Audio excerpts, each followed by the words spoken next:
Glad you found time out of your busy day because, crime never stops. And I think your job is 24/7, 365, the last time I checked. Round the clock, just as hard as we can go. Yes, sir. And you this past weekend around the state, I believe, was the drug drop-off, pills drop-off Right. on the 23rd. Right. Operation Medicine Drop was held all across the state. And how successful was that this year around? Well, I haven't seen the numbers for the entire state, but it's very successful everywhere. They do it twice a year, in the spring and in the fall, and we are always very successful here in our county. Of course, our success is due to the citizens who realize that we have an issue with prescription drugs being in people's homes, when they no longer need it.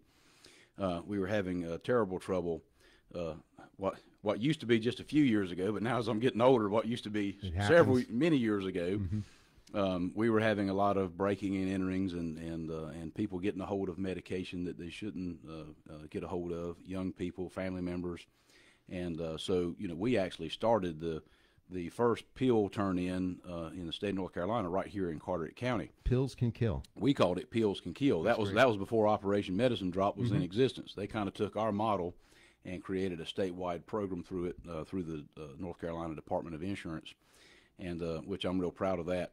But our initial Pills Can Kill turn-in was back in 2008, and matter of fact, the average Joe, Doug Raymond, he had a little television show back in those days, and he helped us to promote it. The radio station here, the local newspaper, the News Times.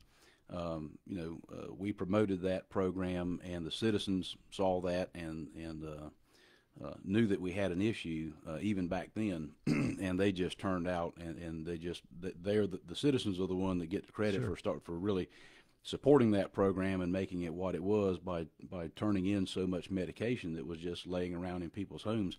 I mean, we were collecting medicine that was in people's medicine cabinets and kitchen counters and stuff from the 80s, the 70s, and even we even saw some that was back in the 60s.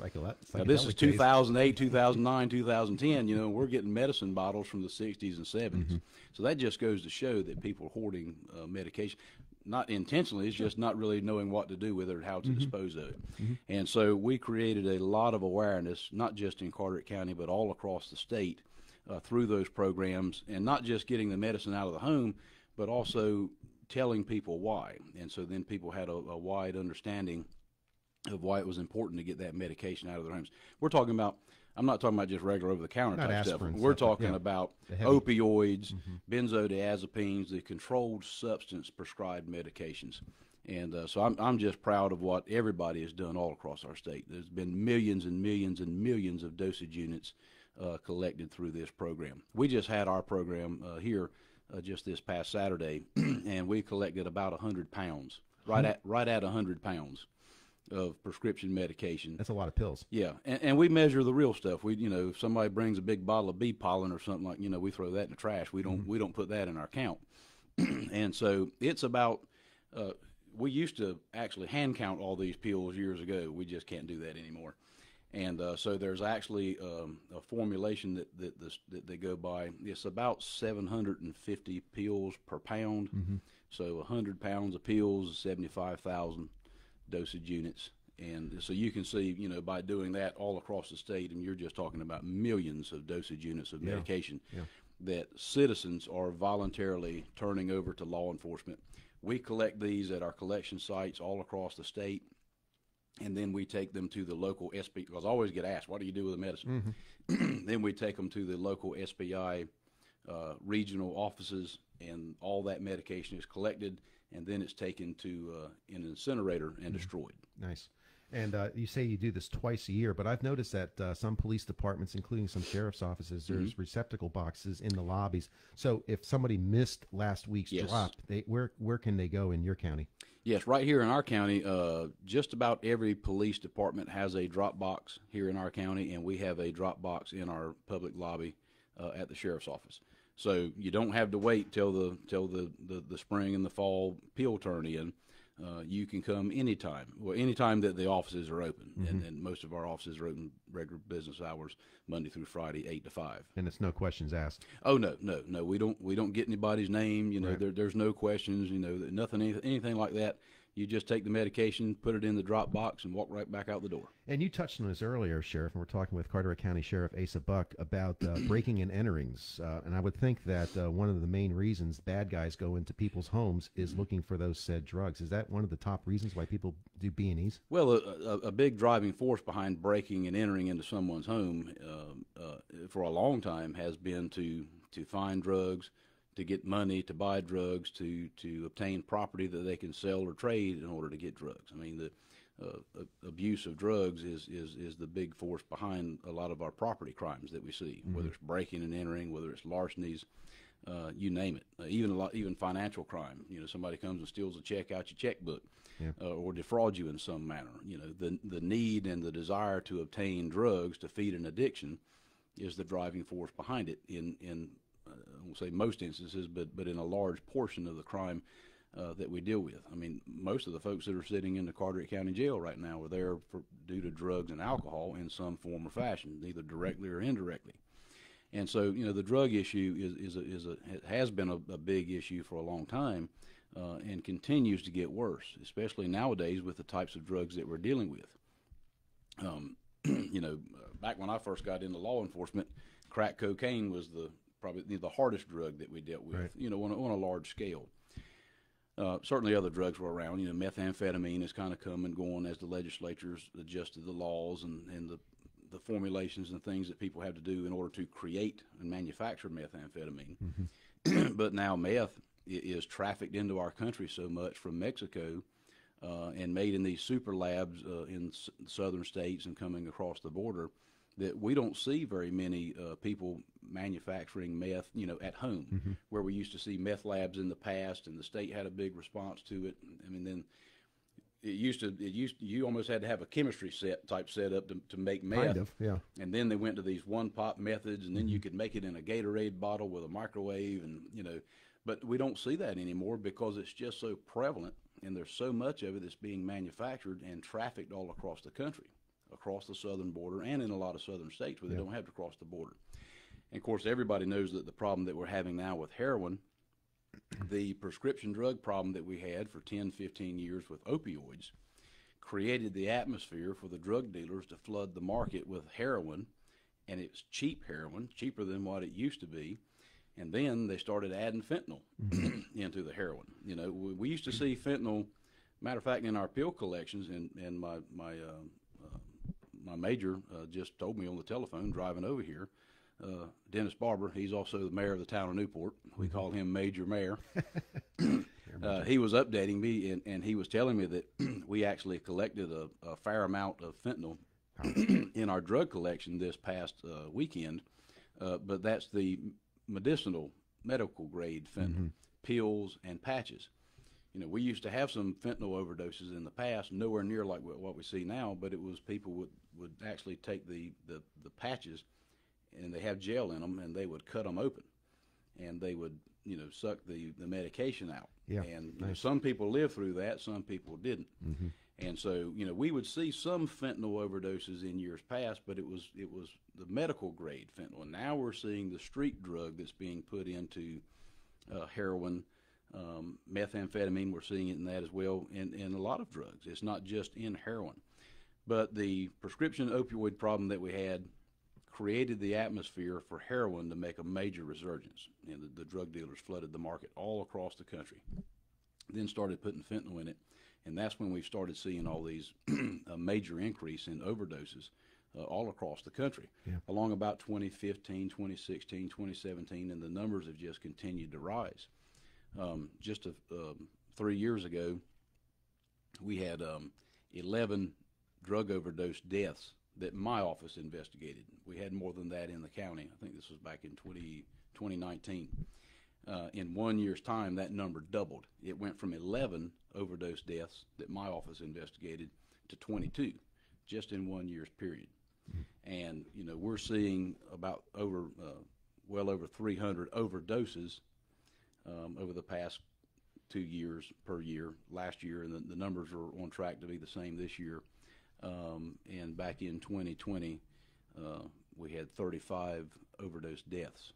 That's a startling statistic, Sheriff, given the fact that it shows you that there's more people out there taking illegal drugs and overdosing, but the fact that Narcan is out on the street, and I'm sure your deputies and EMS all carry that. It's Yes. not the silver magic bullet, but it does block oftentimes overdosed victims and brings them back quickly, but not all the time. Yeah, in the fentanyl, I'll touch on this in just a second, but yeah, if it wasn't for the prevalence of Narcan, not just on the rescue squad, but now a lot of people, family members and those who are prescribed certain drugs, can actually obtain Narcan. I mean, we're seeing Narcan in people's homes.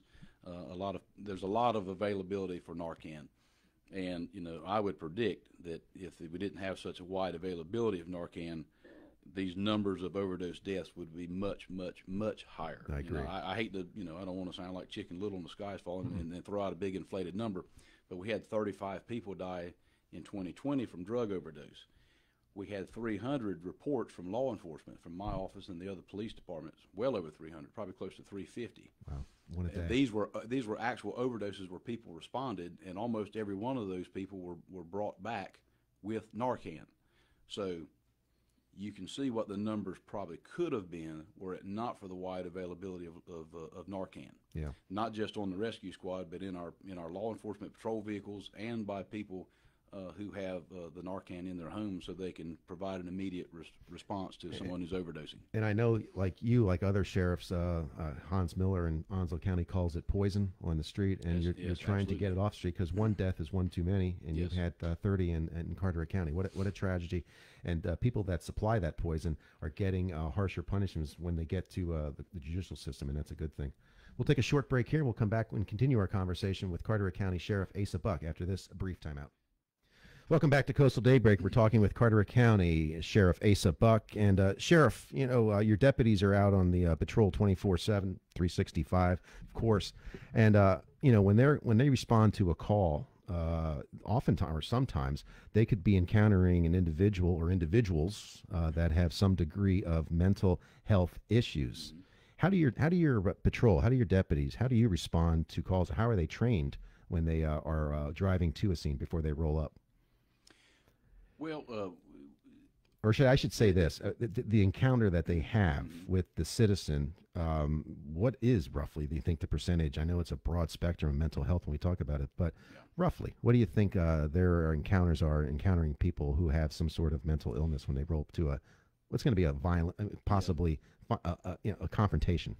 Well, I think it's kind of hard to put a number on it because in some places they might gather and take all the reports and go through them and try to factor up some statistics. I mean, you hear something like 50% of some of these instances, you're dealing with people who have mental health issues.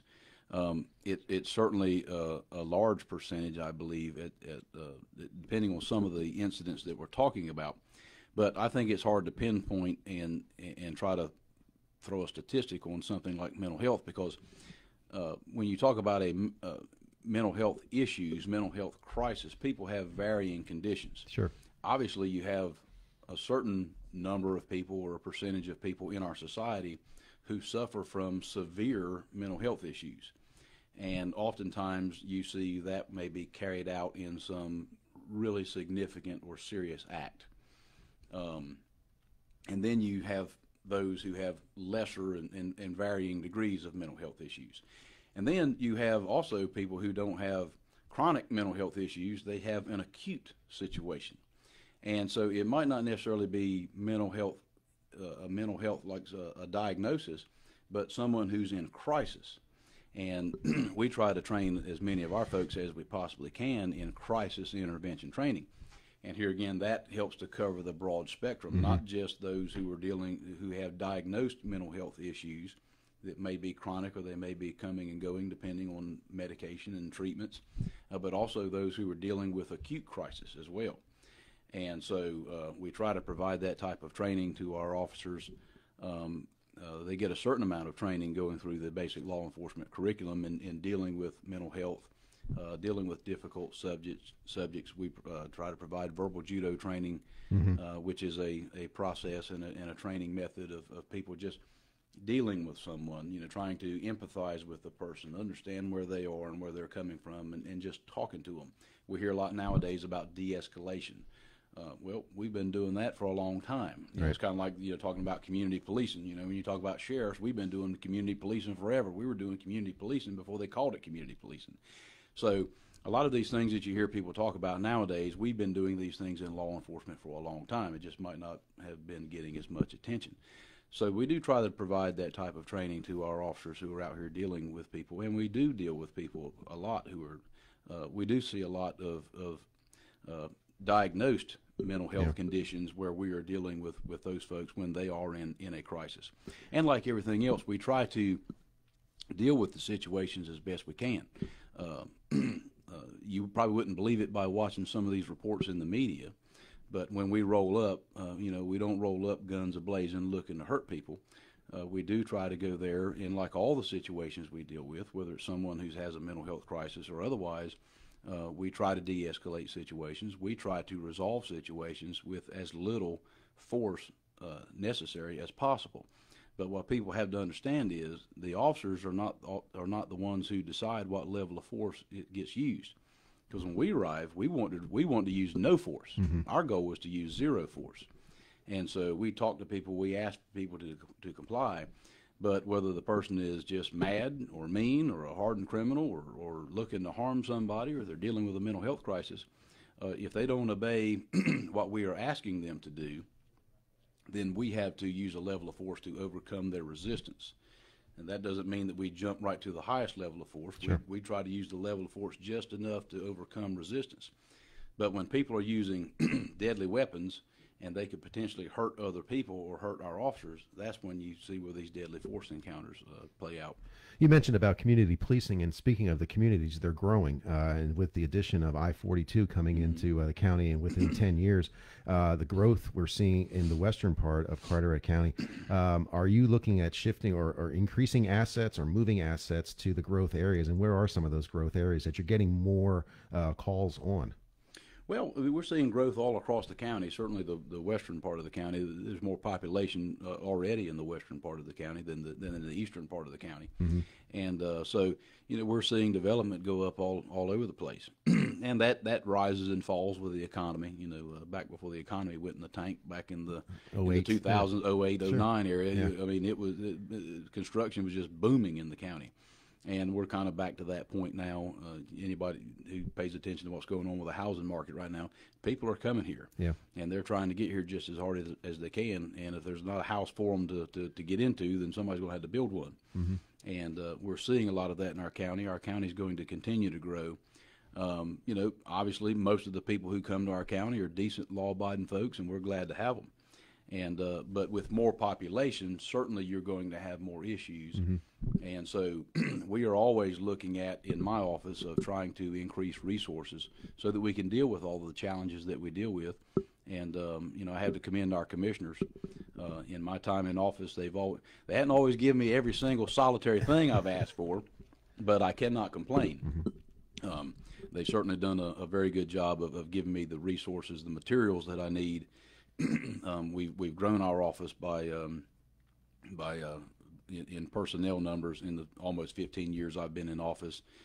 They've just recently provided me with some additional personnel over the past couple of years, and just provided us with additional money mm-hmm. To provide pay increases for our folks. And we were seeing some issues there in that area. Trying to recruit good people is a difficult challenge in law enforcement these days. Here again, the national media has done none of us a service in that regard. I always talk about the local media. We love the local media because the local media does good stories, but the national media has just, I won't say devastated, but they've painted law enforcement and they've given everybody a black eye. Mm-hmm. And by just harping on all these negative news stories, a lot of them don't even really have any true basis in them. But they just keep harping on them anyway and spreading this false narrative about what law enforcement officers are trying to do.